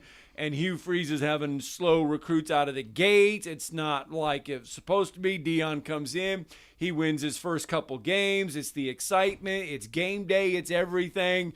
And Auburn fans are like, oh, did we get the wrong guy? Or not get the wrong guy. But, yeah, I remember there was some question. We should have gotten that. And I guarantee you right now there is not a program, Alabama nor Auburn, any one of them, are saying, oh, boy, we got the wrong guy now. No, it's thankful they do not have Well, they're saying Deion that Sanders. now. It's an important year for Hugh Freeze this year. And no, it is. It's the quieter things get around that program, the more I'm putting a Right. spotlight on them, because that's usually when the Auburn program jumps up and bites you. So in hour number one, we were asked the question, how good and where would you put Tennessee in the SEC right now? And I asked Drew, is Tennessee better than Georgia? No. Better than Alabama? No. Better than Ole Miss? And he doesn't think so. No. We better than LSU? It's close. We think it's close. Right there. Better than Oklahoma? Yes. Yeah, I would say so. So you can ask the same thing about Auburn. You look at Auburn right now, better than Georgia? No. Better than Alabama? Probably not. No. Better than Texas? Probably not. No. Are they better than Ole Miss? No. Are they better than Tennessee? I would say no right now.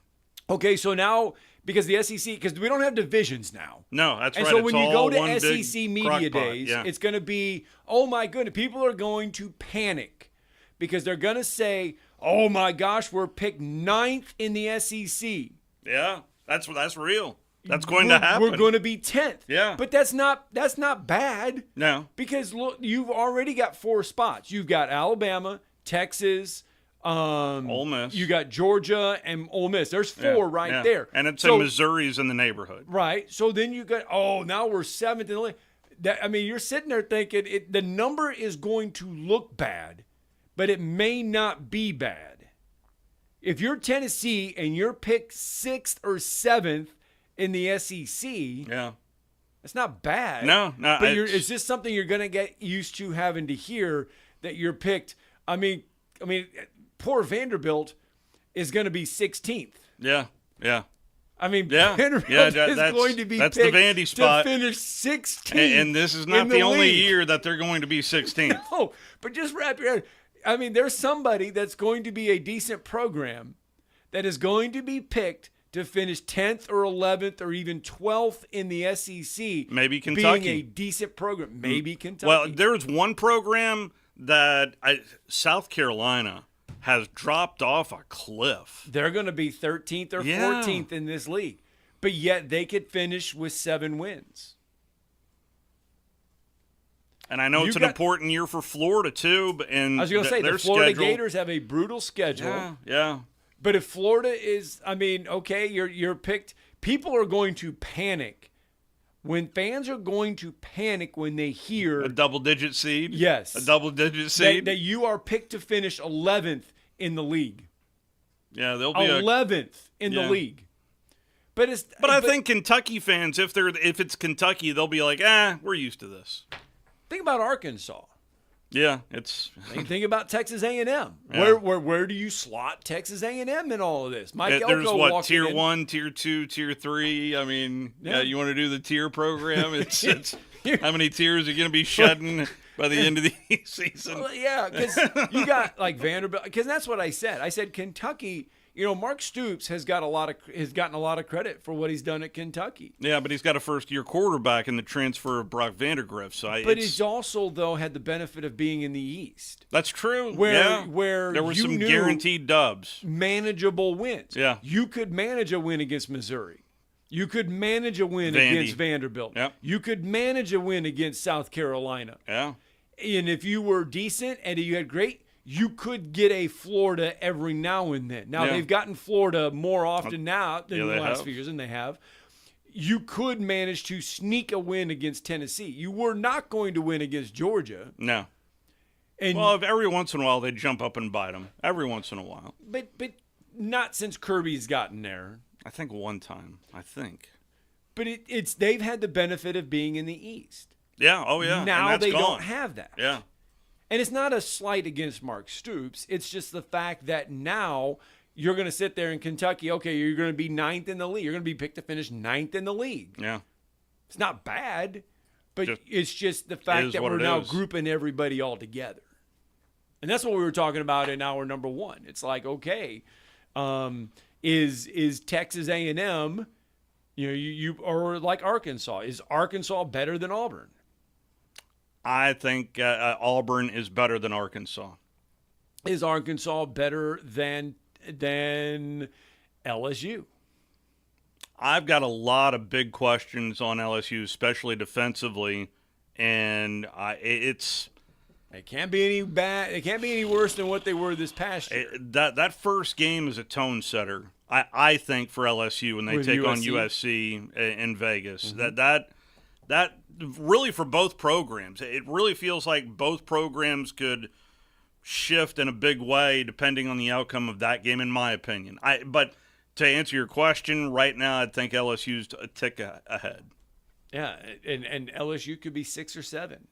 Yeah, because I mean, you take the 4, which we are saying Georgia, Alabama, Texas, and did you say Ole Miss? And Ole Miss. Those are the 4 that probably are going to get the most attention, and those are going to be 1 through 4, not in that order, but Georgia, Texas will be 1 and 2.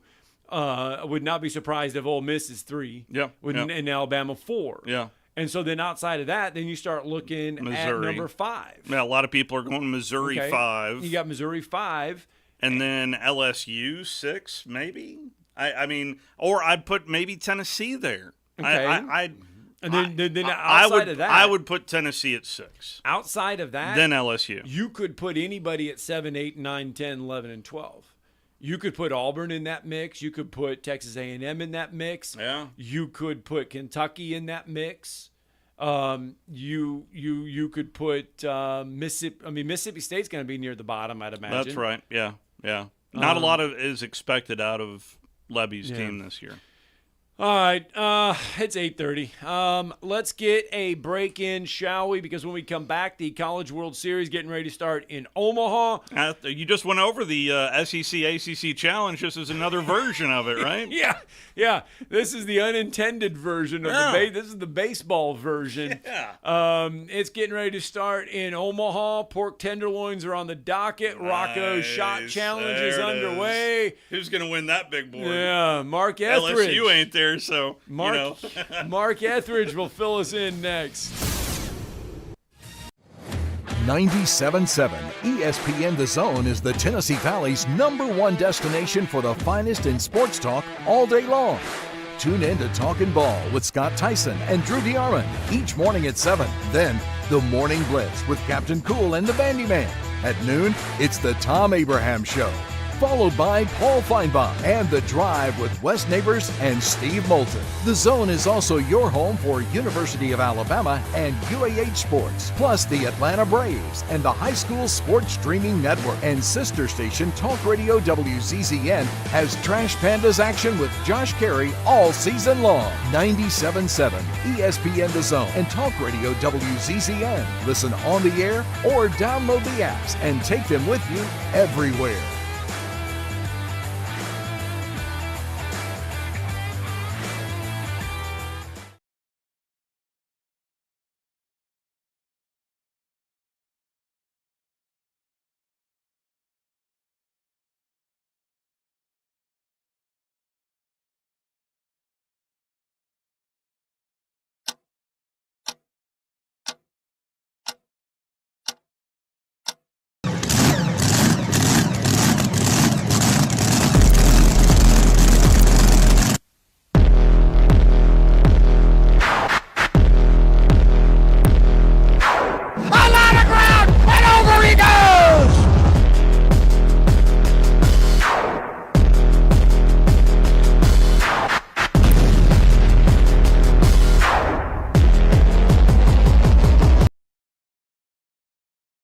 ESPN The Zone.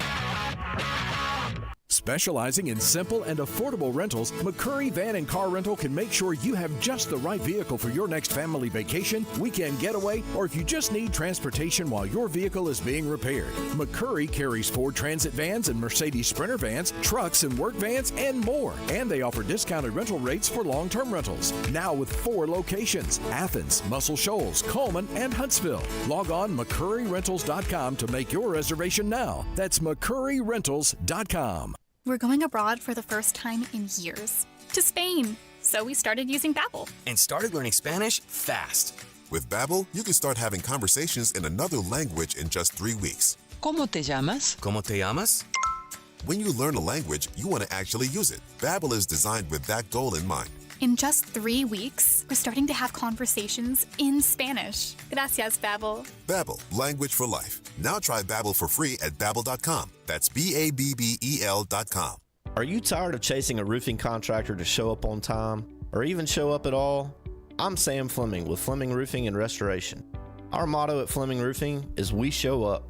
Our goal at Fleming Roofing is to provide the reliable customer service that you deserve, and we have the resources to meet all of your roofing needs: residential, commercial, industrial, replacement, or repairs. We are manufacturer certified for roof coatings, single-ply membranes, and asphalt shingles. Whenever you need a roofing professional you can count on, call Fleming Roofing and Restoration. We are committed to finding the solution that meets your needs. We don't have quotas or heavy-handed sales tactics. Fleming Roofing, we have expert experience. We show up. Free estimates, residential, commercial, industrial, replacement, or repairs. Check us out at FlemingHSV.com.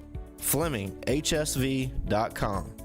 When you need a quick response, it's Fleming Roofing and Restoration. We show up. All right, welcome back. Talking Ball 97.7 ESPN, The Zone. Scott Tyson. Steve Moulton filling in for one Drew DeArmond. Drew DeArmond on his way to his happy. He's on his way to his happy place. Yeah. And that is the loveliest village on the plains, Auburn. That is his happy place. That is where he is not getting lemonade. By the way, that would require him to go into Toomer's drugstore. That is where Drew is the happiest. Yeah, of course. Being an Auburn Tiger. He has said War Eagle. He has, and he's worn an Auburn shirt. Yes, he has. Making progress. That's right. Anyway, the College World Series getting ready to start, and arguably the two best teams going into this is the Tennessee Volunteers and the Kentucky Wildcats. Now, if either one of them win the College World Series, they will snap a long streak on either side, because no number one seed has won the College World Series since Miami in 1999, and no team making their first ever appearance has won the College World Series since 2016. Coastal Carolina pulled off that feat in 16, but before that, no team making their first ever appearance at the College World Series had won it since 1999, since that format expanded. So Kentucky and Tennessee out of the SEC, probably the two favorites, probably the two best teams, may not be playing the best going in, but those two are the best 1 and 2s at it right now. It is split right down the middle. 4 SEC, 4 ACC teams at the College World Series. And, of course, with that means you're going to have a couple SEC matchups, a couple ACC matchups to help us break it all down. And he has done so since the tournament has begun. From D1Baseball.com, our good friend Mark Etheridge, kind enough to join us once again this morning. He's been with us throughout this whole journey. And tomorrow, I should say, it all begins in earnest in Omaha. Good morning, Mark. Good morning, guys. Yeah, we'll have games tomorrow. You know, teams start the year just wishing for this moment, right? That they want to be in Omaha, and it's finally here, and 8 teams have, they've made their dreams come true. You look at it, and I mean, let's start with Tennessee. Boy, they gave Vols fans some anxious moments, dropping Game 2 there to Evansville. But in the end, I mean, Tennessee was the better team. They showed it in Game 3. Evansville ran out of gas. Tony Vitello's squad comes in and playing some pretty good baseball despite that setback in Game 2. Yeah, over the last, say, third of the season, Tennessee's been the best team in the country, and that's when you want to play your best baseball, and they certainly have been. That lineup is so deep, it's so powerful, and it's just unrelenting. And that's where I think, as this tournament goes on, if Tennessee can win the opener, they're facing probably the best starting pitcher that's left in Jamie Arnold from Florida State. If they can get by him, I think that's their vulnerability. Because when they're facing the second and third and down the line pitchers, for most of these teams, that offense is so good. I like their chances. I do wonder if they're going to be able to pitch enough. They pitched well all year. They didn't really pitch as well in the postseason. They've just relied on offense. So they'll need to change because the competition is, everybody who's there is good. And there weren't these, Cinderella teams that made it. I mean, Florida, you might consider, but they're one of the most talented teams there, so they're not really your true Cinderella. So I think that's going to be the key for Tennessee is getting off to a good start and staying out of the losers bracket. Well, that first game in particular against Florida State has been the most efficient team, in my opinion, in this tournament with the bats and the arms. And I think that is a really good matchup right out of the gate, and one I'm looking forward to, Mark. Yeah, I agree. I think that's the marquee one for me, just because, for what we mentioned with the great lineup, and Florida State can hit too. I mean, James Tibbs he had 3 home runs in their clincher over UConn. I mean, just really hot. You want your star players playing their best ball at this time of year, and you've got several of them doing that. I mean, Vance Honeycutt from North Carolina, Jack Caglione from Florida. You've got some really stars, right, that are going to be on display in Omaha, and they're all playing just at a phenomenal level. You bring up Jack Caglione, and I want to talk about the Florida Gators, but first about Jack. How much of it is a shame that he is not one of the 3 finalists for the Golden Spikes Award? Well, I mean, I don't know that anyone was more valuable to their team. I mean, you can't pitch to him. He's getting intentionally walked most of the time. And then he's also arguably their best pitcher, certainly one of their 2 best pitchers all year. And that kind of contribution, stacks up with anything anyone else has done, because he's right there as an offensive player, with Pizzana, with Charlie Condon.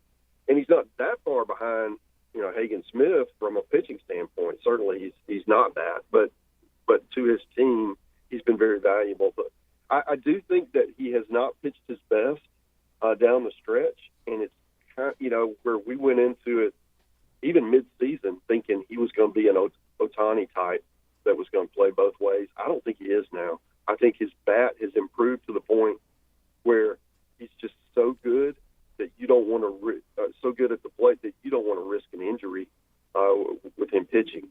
So, but anyway, he's probably my favorite player to watch this left, and you just watch the ball leave his bat. I mean, he's exit velocities of 118, 119, just crazy stuff that no one else is doing.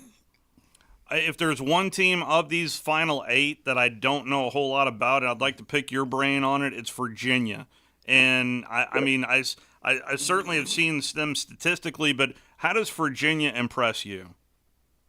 Offensively, they have a very deep lineup. It's one of the best offenses in the country statistically, and they have pitched better down the stretch.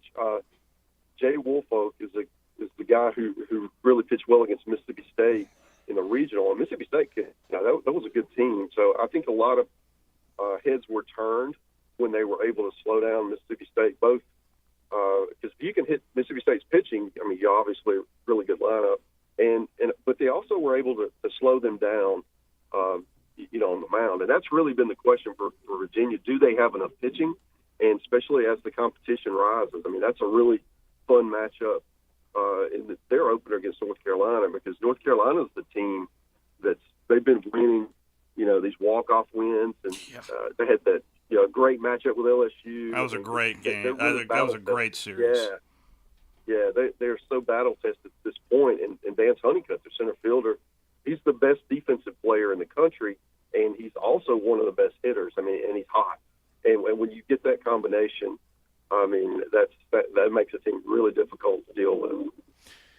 So the Florida Gators come in. I mean, they start this tournament run. They barely get into the tournament, not because of anything, but just because of the 500 record. They needed a couple wins to get above 500. They get in. They get all the way to the World Series. What kind of buttons has Kevin O'Sullivan pushed to get his team there to make the difference? Yeah, I mean, they fought through some injuries late in the year, and it took some time to really find, how to replace that offensively. That's been one key. Ashton Wilson has moved into the 3 spot in the lineup between Caglione and Colby Shelton, and he's really transformed that lineup. They're a different kind of club now. The other thing I would point out is they had a lot of freshman pitchers who took some lumps early in the year and in midseason. That's why they lost those midweek games that put them in that position. And they're growing up some, and they're really getting better, just more consistency, and that's always the problem with young players. And they're able to pitch, at least at a competent level. And if you can do that with that offense, you're going to be okay. And I do think that, there's something to be said for having that big alpha in the middle of the lineup that really leads the team and Caglione. And you can't pitch to him right now. I mean, it's like he's getting intentionally walked more than he's getting to swing the bat. And when you have that kind of presence in the lineup, it just shapes everyone around you. People are getting to hit with men on base. The people around in front of him in the lineup are getting better pitches to hit because they don't want to walk them because you don't want to pitch to Cag. So it just shapes the entire game plan. If there is one area that I do look at, it is patience at the plate, and I see quite a bit of that for Texas A&M in terms of getting walks, and walks this time of year just generate opportunities. How much of a threat do you think Texas A&M is getting out of that second bracket? Well, before last weekend, I might have picked them to win it. But their best hitter, Braden Montgomery, broke his ankle sliding in the home plate. Yeah. And their number two pitcher, Shane Sadeo, has an arm injury and is not going to pitch in the College World Series. So you lose 2 key players. I mean, your best hitter, plus he's a great outfielder, and then you lose your second starter. That's tough to overcome, and you don't have time. Like with Florida, we talked about guys having to kind of ease into the roles and what are you going to do and what's the best way to cope with those losses. You don't really have any grace period. I mean, you're playing in the College World Series. Yeah. So it's you got to push the right button right away.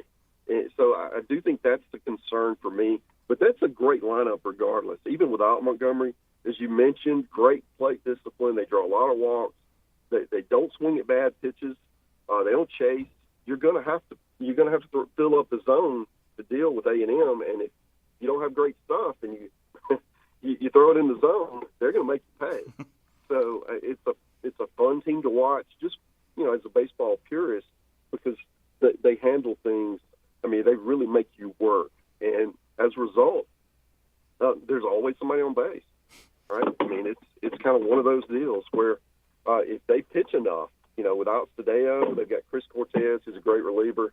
If he can, I don't know how he'll be used, whether he's going to be whether they may start him or maybe they use like an opener, but he still gets the majority of the innings. That's going to be one of the fascinating storylines for A&M as they go through this week. Well, when it's all said and done, is it the SEC or the ACC celebrating a title? Well, I mean, I think Tennessee's the best team, but, as you kind of mentioned in the lead, the number one team hasn't won since '99. I mean, eventually that's going to end, right? Yeah, eventually. You would think. Yeah. So they're my pick. I just think they're the best team, especially as the week goes on and they get into different, down in the staff guys, they're going to pummel them. And I think for that reason, I think they'll win. I think the other side of the bracket is really wide open. I could see Florida advancing. I could see Kentucky advancing. And NC State, we hadn't talked about them. Yeah. Boy, they put on a show in Athens. Did they ever? The other night. Oh, I mean, great stuff out of the bullpen. A lot of power bats at the plate. I mean, it's a team that has a lot of good wins, and they're playing their best ball at the right time of year. Mark Etheridge, kind enough to join us this morning. Mark, enjoy the festivities that is the College World Series. You going to follow the Jell-O shot competition as well there, Mark? Yeah, I mean, who's going to win that? I mean, LSU's not there, so it's wide open. LSU's not there. You got to look and see what big booster or donor is going to empty his wallet, right? Well, this is the NIL era, so do you think that's going to make it a hit a little bit? Right. So they'll be, and I think Kentucky, they've never been there before, so I think they'll have a really strong traveling party. Big Blue and Nation. those folks in Kentucky know a little bit about alcohol, so they're my dark horse pick. Okay, I like that. I like that. It's just not bourbon shots, though. I don't know if they can. True. Yeah. All right. Thanks, Mark. All right. Take care, guys. Mark Etheridge. He's been kind enough to join us throughout this whole ride. Let's get a break in when we come back. Here tomorrow's headlines today. 97.7 ESPN The Zone is the Tennessee Valley's #1 destination for the finest in sports talk all day long. Tune in to Talkin' Ball with Scott Tyson and Drew DeArmond each morning at 7. Then, the Morning Blitz with Captain Cool and the Bandy Man. At noon, it's the Tom Abraham Show. Followed by Paul Feinbaum and The Drive with Wes Neighbors and Steve Moulton. The Zone is also your home for University of Alabama and UAH Sports, plus the Atlanta Braves and the High School Sports Streaming Network. And sister station Talk Radio WZZN has Trash Pandas action with Josh Carey all season long. 97.7 ESPN The Zone and Talk Radio WZZN. Listen on the air or download the apps and take them with you everywhere.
Those headlines today with Scott Tyson and Drew DeArmond on 97.7 ESPN The Zone.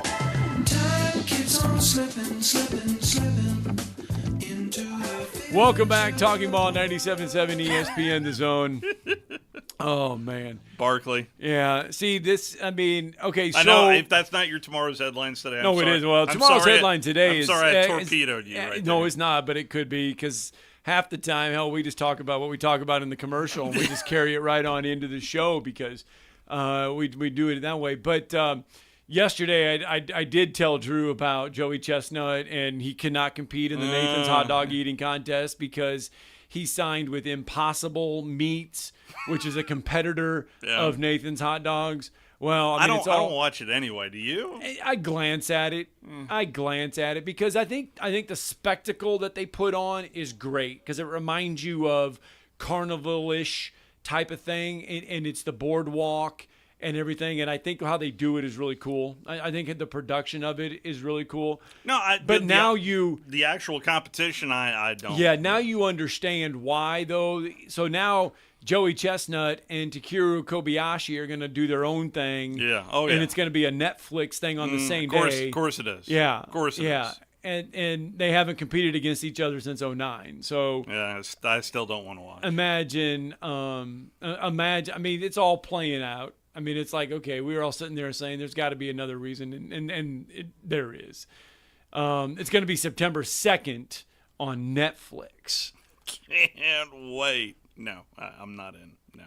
Not in? No, I'm not at all. I just, food competitions, the pomp and circumstance, yes. But the actual, to see someone, I just don't want to watch. You're not in on someone eating 70 hot dogs in X amount of minutes. No, dunking crap into a right cup of water, that's just not me. That's just not me. So did you stay at the contest? What was it? What was the one that you guys went to? We previewed. I didn't stay. You didn't stay? I didn't stay. No. And I'm not going to throw our sponsor under the bus, but I didn't stay. But yes, I was Alabama's roster is in better shape than LSU was after Edo. Going to be an adjustment, but Crimson Tide roster is still playoff caliber. That is from Drew DeArmond. Drew DeArmond is on Twitter tweeting at people. Not drinking lemonade today. Not drinking lemonade today.